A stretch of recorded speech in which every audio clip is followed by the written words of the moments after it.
Hi అండి. ఈరోజు మన రెసిపీ కాకరకాయ పులుసు.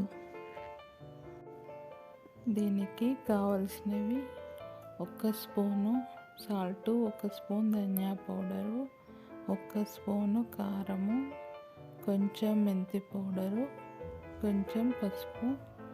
ఇక్కడ 200 గ్రామ్స్ కాకరకాయలు తీసుకున్నాను, చిన్నగా కట్ చేసుకున్నాను. ఒక ఆనియను, కొన్ని వెల్లుల్లి రెబ్బలు, ఒక 12 ఎండుమిరపకాయలు, కొంచెం చింతపండు నానబెట్టుకోవాలి. ఒక 2 స్పూన్స్ వేయించిన నువ్వుల పొడి తీసుకోవాలి.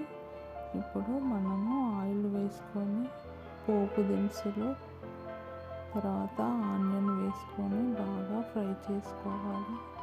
తర్వాత మనము చిన్నగా ఎండుమిరపకాయలు ఈ విధంగా కట్ చేసుకొని వేసుకోవాలి. తర్వాత కరివేపాకు, తర్వాత వెల్లుల్లి వేసుకోవాలి. ఇది ఎండుమిరపకాయలతోటి చేసుకుంటే ఈ పులుసు బాగుంటుంది టేస్టీగా. చూడండి, ఈ విధంగా అన్నీ ఫ్రై చేసుకోవాలి. ఇప్పుడు దీంట్లో మనము మెంతి పౌడర్ వేసుకోవాలి, కొంచెం పసుపు వేసుకోవాలి.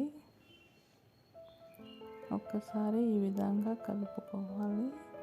తర్వాత ఇప్పుడు మనము కాకరకాయ ముక్కలు వేసుకోవాలి.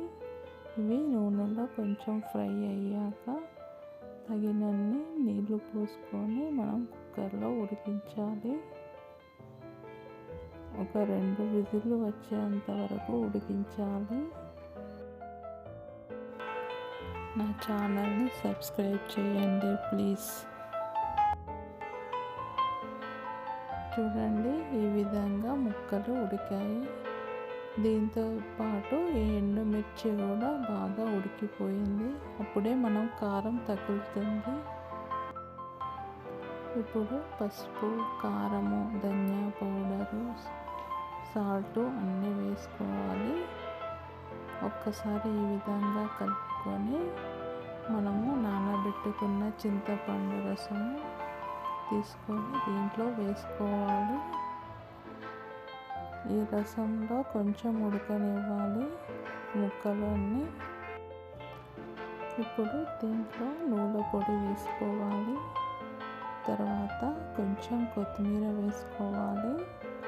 ఇది ఒక 3-4 మినిట్స్ ఉడకనివ్వాలి. ఈ విధంగా చేస్తే కాకరకాయ పులుసు చేదు లేకుండా ఉంటుంది. ఒకసారి ట్రై చేయండి. Thank you.